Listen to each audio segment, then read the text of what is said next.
Mu si djali ti në më ka lëmi pak si të rëthora zi, nështë që i afërt nuk më kanë thonë direkt, mirë po, baba, për kundër moshës ti 64 vjeqare, nuk ka posë as një terapit mjekut, as një borë nëse i latë që nuk mënët pa to. Baba ka posë veç entuziazmin shumë të madh që Allah ja mundësej me shku për herën e dytë, vendin e fundit që ka vizitu ka qenë Shpela Hira, të regojnë të gjithë se u shku për në 2 jetë duke thonë dhe duke përstërit fjallën La ilaha illallah, la ilaha illallah. Po, namazi i gjenazës ju ka falë në Qabe, nga imami Qabës. Alaudin, faleminderit. Në një ditë si kjo që gjete kotje shmene, ne fillimisht të shprehim ngushëllimet tona për vdekjen e babait tuaj. Allah ju shpërblet juve dhe gjithve që jënë të bashkë ndjedhimbjen bashkë me neve familje. Apo na tregon pak a shumë çysh e morët lajmin, kush ju telefonoi për t'ju treguar që babai juaj kishte ndruar jetë? Lajmin normalisht që ishte lajmi i hidhur dhe nuk është lajmi i lehtë. Mu si djali ti në më ka lajmi pak si të rëthora zi, nështë që i afërt nuk më kanë thonë direkt, mirë po rash kontakt dhe me prifësin e grupit Haxhilerëve të Vushtrës, cilin e falenderoj shumë, dhe më njoftun që baba jonë ka ndru jetë në atë vend qajtë. Sa e kuptu në përjetët sociale, babi ishte në vizit në Shpellën Hira në ato momente. Kishte ndonjë sëmundje që vuante? Po jo, baba, për kundër moshës ti 64 vjeqare, nuk ka posë as një terapit mjekut, as një borë nëse i latë që nuk mënët pa to.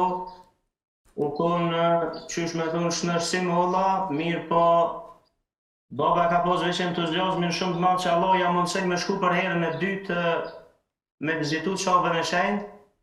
Ndërsa po, në bazë të afërmve që kanë qenë me të, momenti kur ka dhonë shpirt, vendin e fundit që ka vizitu ka qenë Shpela Hira, i kanë falë dhe 2 rekate namaz, dhe pas kësaj procedure vetëm se ka fillu të dërzoj shpirtin, mirë po dëshmitarët të regojnë të gjithë se u shku për në 2 jetë duke thonë dhe duke përstërit fjallën La ilaha illallah, la ilaha illallah. A keni folë atë ditë ju me të gjatë ditës, apo kur ishte momenti që falët për herë të fundit me babin? Zakonisht me babin jena një naksham, kësoj radhe pa të njëftu që halë nuk ka marrë numër 3 që me pas internet kudo, dhe unë dëgjoj shumë mbramjev kur do që u shku në internet tek hoteli.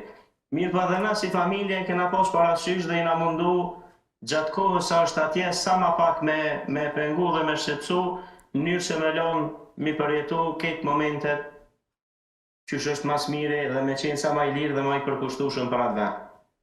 Babi juaj, me sa e dim, është varosur dje në varesat e Mekës, apo? Po, namazi i gjenazës ju ka falë në Qabe, nga imami Qabës, dhe pastaj është varosur në varesat e Mekës.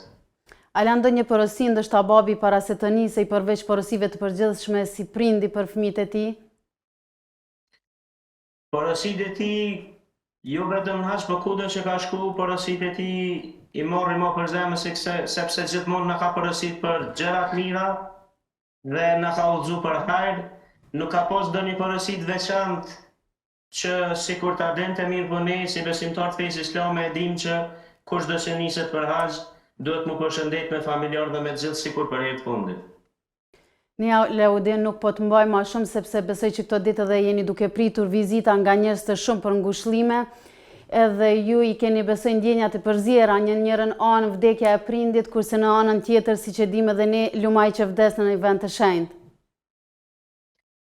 Kjo është ajo që edhe po na mban, edhe me të thonë drejtën, krenaria po na mposht mërzin. Thjesht në dëshmoj edhe Allah Gjeleshonuhu që ndështë apen këtë botë pas ka qenë një për gjenetlive dhe shpresojmë që Allah të në takoj me to në gjenetin Firdaus. Pa dyshim. Faleminderit edhe një herë Alaudin, Allah më shiroft e ju bashkoft juve në gjenetin Firdaus me babin. Amin. Faleminderit juve.